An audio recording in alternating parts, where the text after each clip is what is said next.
Salut tout le monde, j'espère que vous allez bien.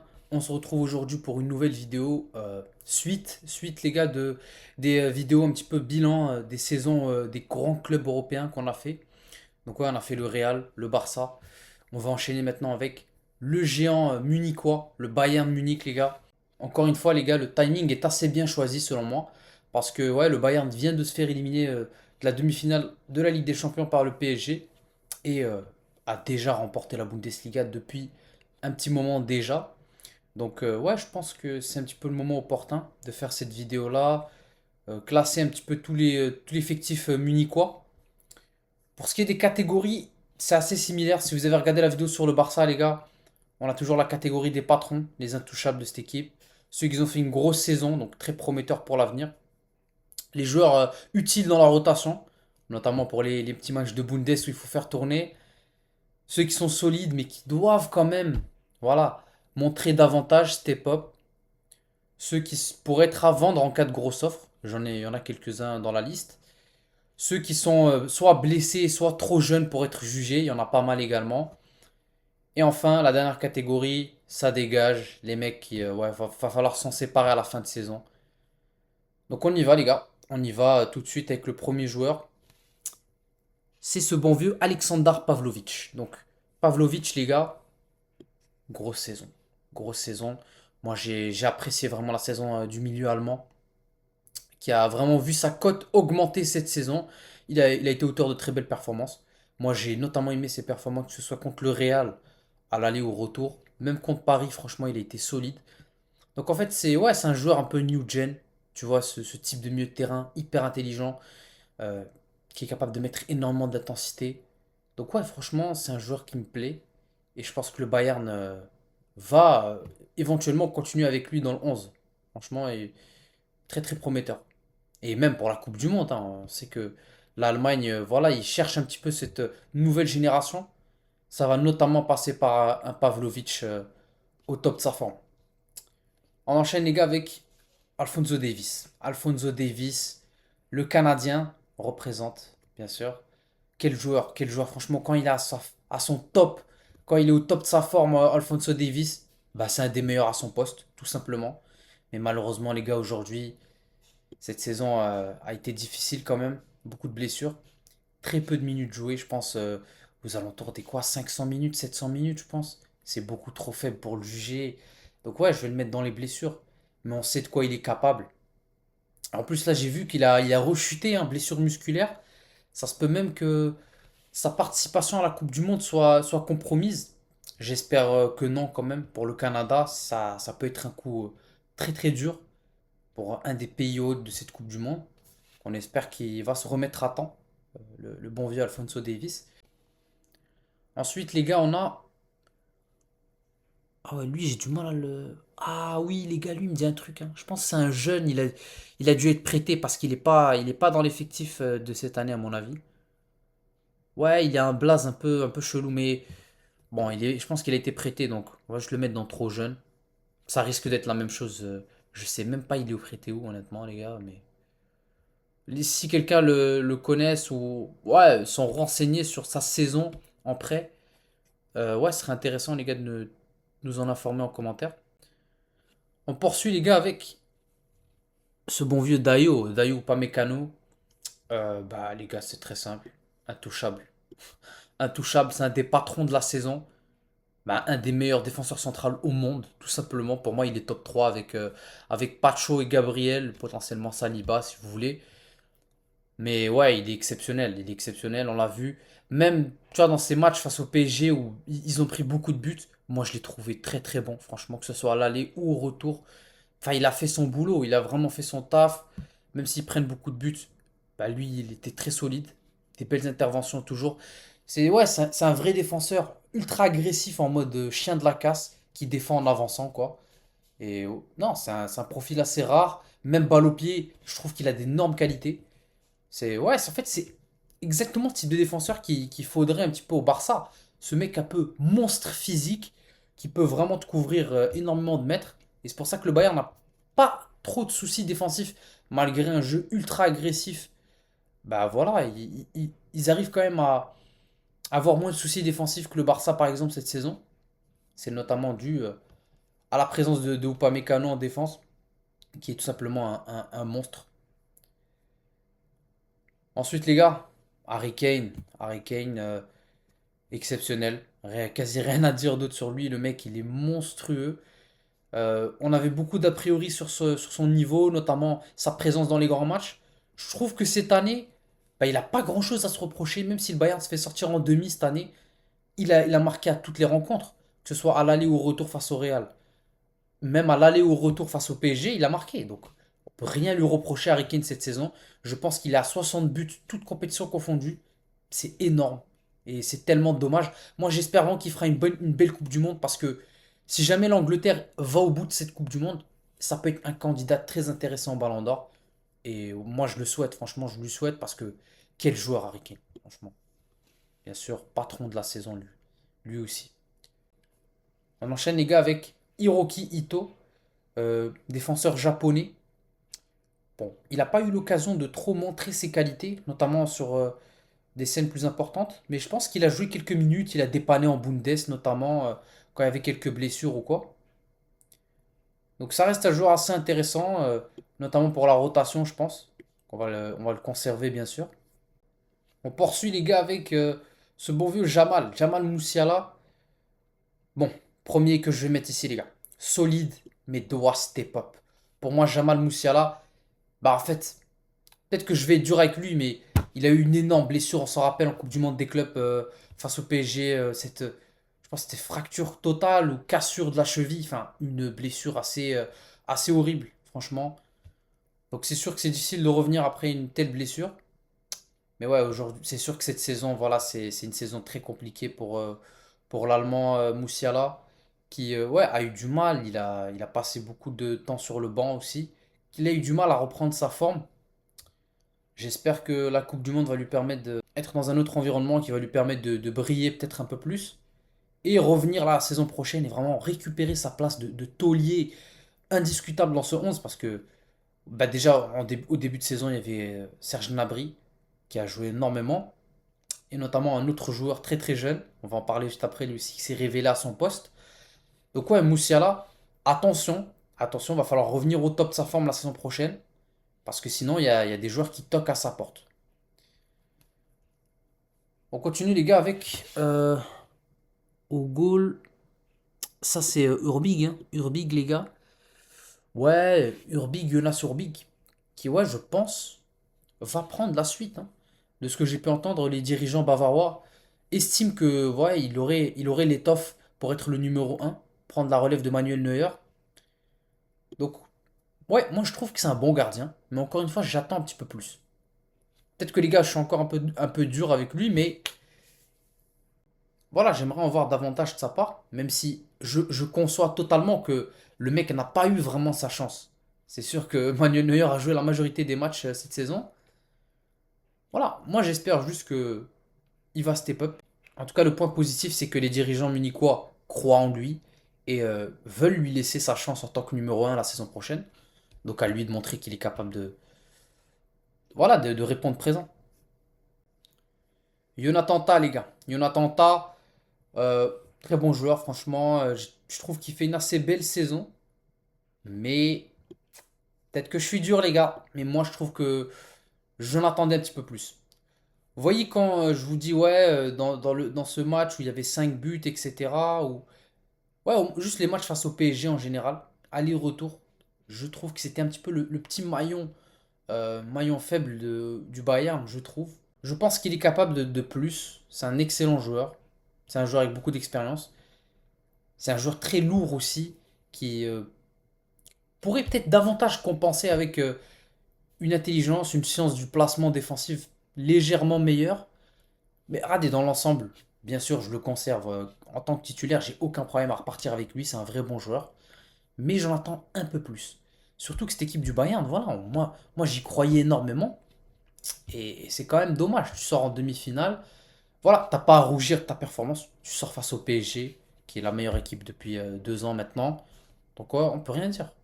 Mais ouais, peut-être certains joueurs qui peuvent passer un palier, dont Jonathan Tah notamment.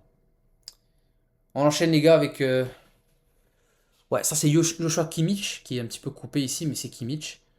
Ouais, Kimmich, les gars, patron. Patron intouchable. Même si, ouais, peut-être qu'il y a des choses à redire sur sa double confrontation face au PSG, notamment le retour, où il y a peut-être des choses à dire. Moi de toute façon, j'ai aimé sa saison. Franchement, Kimmich, ouais, vraie mentalité, mentalité d'Allemand, mentalité allemande, les gars. C'est lui qui l'a défini clairement, Kimmich au milieu de terrain. C'est un joueur tellement technique, tellement soyeux, mais qui te met une intensité, qui t'insuffle quelque chose, même dans un vestiaire, franchement, un Kimmich, bah, il doit relever vraiment le niveau, que ce soit mental ou même physique, l'intensité que ses coéquipiers doivent donner à ses côtés. Bah, vrai bon joueur, vrai patron que je continue à garder. Ça reste top 5 à son poste et de loin. On continue les gars avec Stanisic. Josip Stanisic. Premier joueur les gars que je vais mettre à vendre en cas de grosse offre. Moi les gars c'est un joueur, je trouve très yaourt nature. Donc c'est un joueur, ouais voilà, il fait son taf. C'est un joueur, face à la majorité des ailiers, il va réussir à faire le boulot sur son côté. Mais quand tu lui mets du haut niveau, comme un certain Kvicha Kvaratskhelia, qui lui a fait vivre un petit enfer, notamment au match aller. Franchement, il a pas existé du tout, Stanisic. Il a dû être justement, il a été décalé dans l'autre côté au match retour. Moi, les gars, je vous dis, j'ai pas aimé sa double confrontation face au PSG. Mais, bien sûr, à nuancer encore une fois, ça reste un bon joueur. Ça reste un joueur qui va, voilà, te répondre présent à la majorité du temps. Mais si tu veux vraiment passer ce palier supplémentaire et voilà, viser la victoire finale en Ligue des Champions, parce que c'est ça que ce Bayern va viser, c'est d'aller chercher tout. Les gars, la saison prochaine, ce Bayern va être ambitieux à la victoire finale dans toutes ses compétitions. Peut-être que, voilà, Stanisic, ouais, si tu as un 40-45 millions, peut-être que c'est peut-être pertinent de le vendre et d'aller chercher un autre latéral. À voir, les gars, dites-moi ce que vous en pensez en tout cas. On enchaîne avec un autre latéral, justement Konrad Laimer. Énorme saison. Moi, je kiffe la saison de Konrad Laimer, l'Autrichien qui est venu, on le rappelle, gratuitement en provenance du RB Leipzig. Bah, c'est un super joueur, les gars, franchement. Il peut dépanner partout, partout. C'est un vrai couteau suisse. Que ce soit au milieu de terrain, que ce soit en latéral droit, latéral gauche, il peut jouer partout. Moi, je l'ai trouvé excellent.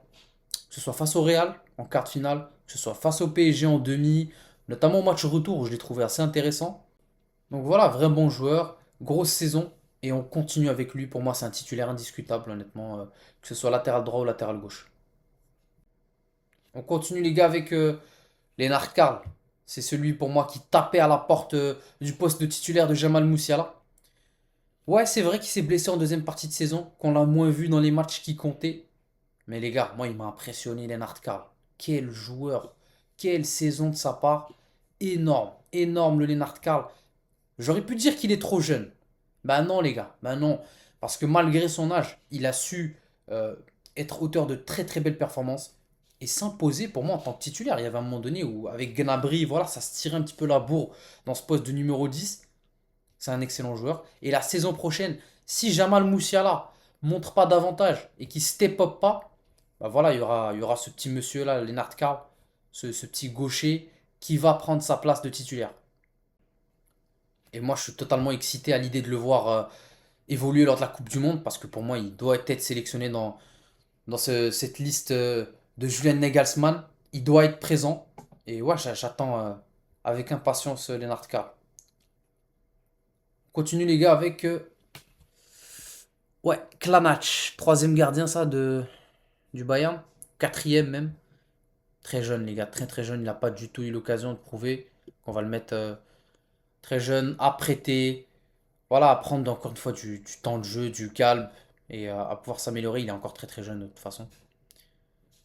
On continue ensuite avec Léon Goretzka. Léon Goretzka, premier joueur qui ça dégage. Ça dégage pour moi Léon Goretzka. Dépassé clairement dans toutes les entrées qu'on a vues. Il est entré en Ligue des Champions, même en Bundesliga, ça fait de moins en moins le taf, je trouve. Pourquoi pas un retour à Schalke. Schalke qui va remonter en Bundesliga, mais je sais pas, je pense, il me semble qu'il est en fin de contrat à vérifier. S'il est en fin de contrat, bah, tant mieux. Il partira libre. Sinon, on pourrait essayer de le refourguer pour quelques millions à peut-être un autre club de Bundesliga. Continue les gars avec ouais, Luis Diaz. Luis Diaz, le patron colombien. Il est coupé un petit peu, mais ouais, c'est bien Luis Diaz. Bah ouais, indispensable, intouchable dans cette équipe-là.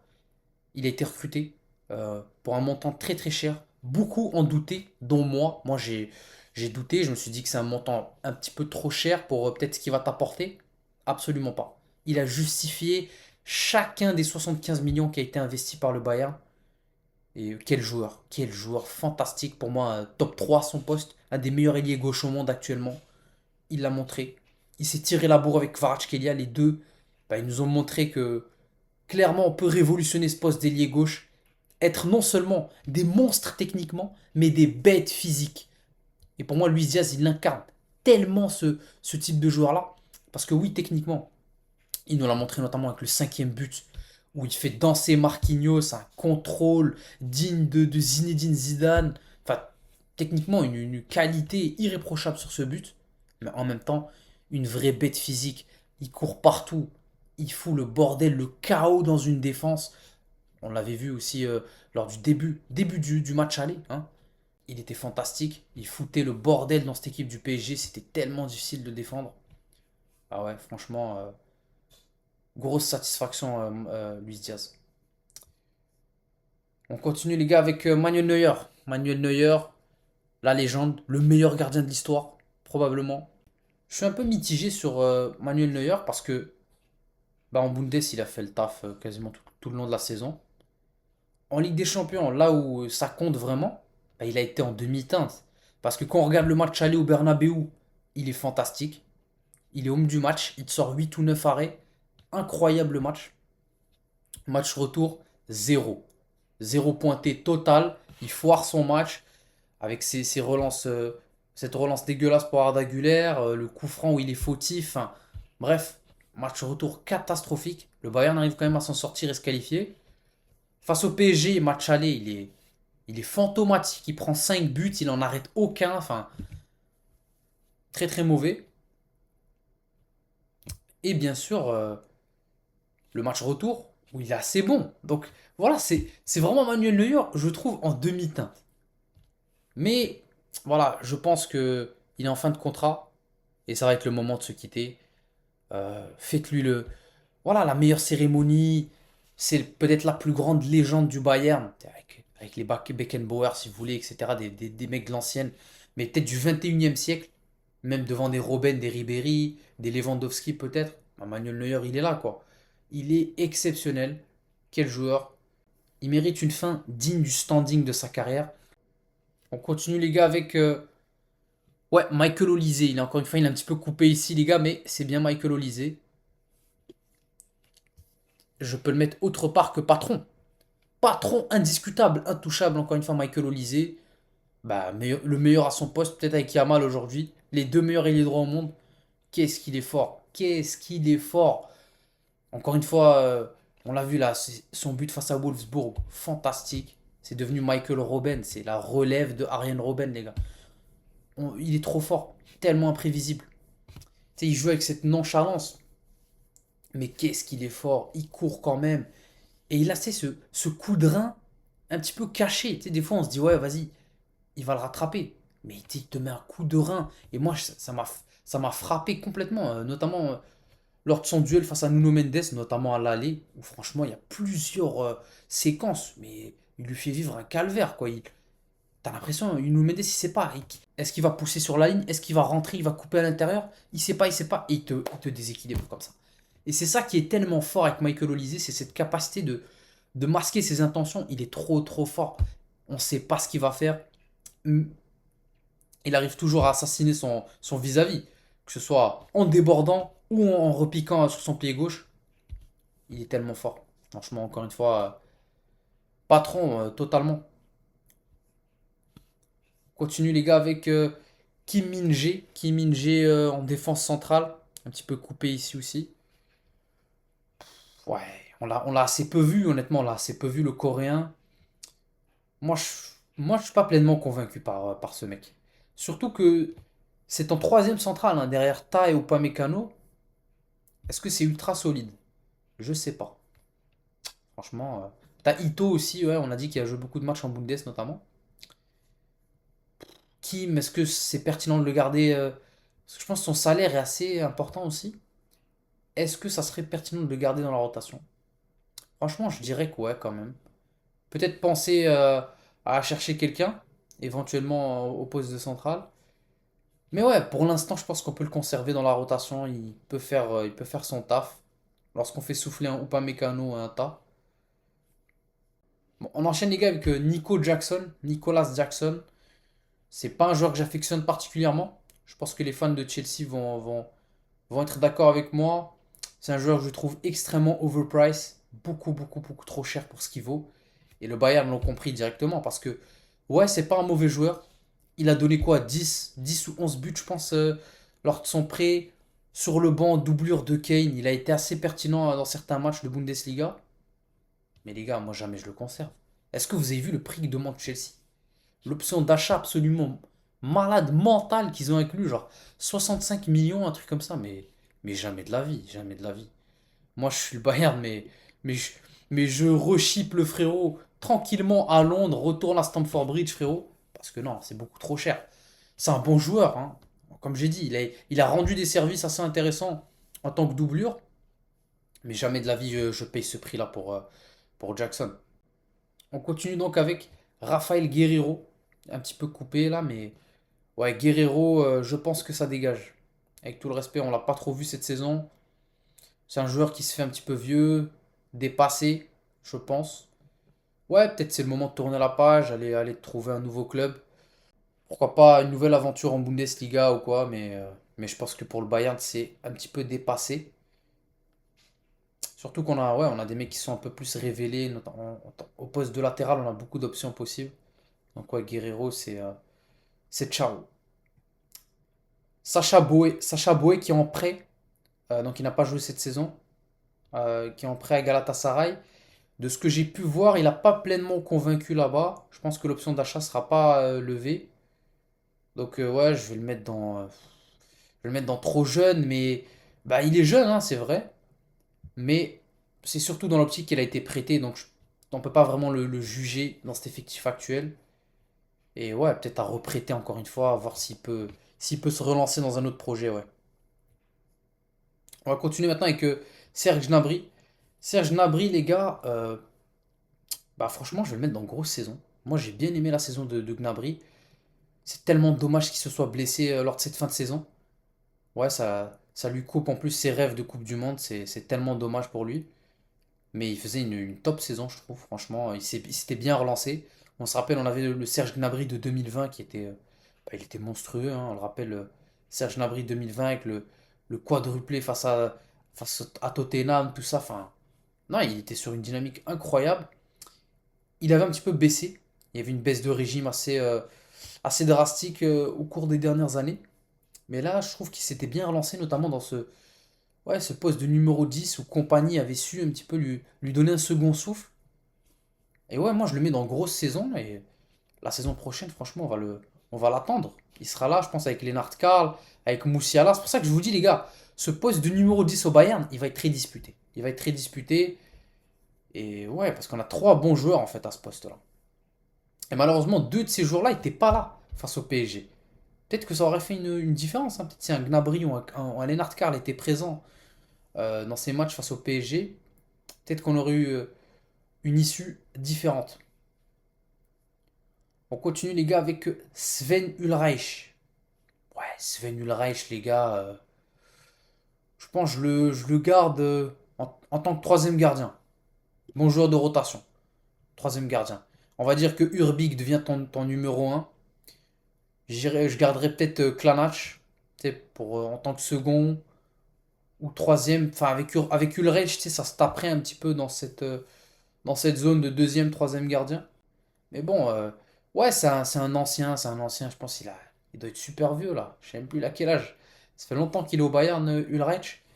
Mais ouais, en troisième gardien, peut-être pour voilà, encadrer les jeunes, avoir plus un rôle peut-être de cadre dans ce vestiaire, notamment avec des jeunes gardiens. Ça peut être pertinent. On continue les gars avec Tom Bischoff. Tom Bischoff. très belle révélation, je trouve, cette saison, honnêtement. Tom Bischoff, je vais le mettre dans bon joueur de rotation, hein. Franchement, c'est un bon joueur de rotation. Même si moi, je pense qu'il est capable de step up, même être capable peut-être de percer une place de titulaire dans le 11. On l'avait vu très intéressant dans des matchs Bundesliga. Lors de cette remontada face à Stuttgart, il a été assez intéressant, je trouve.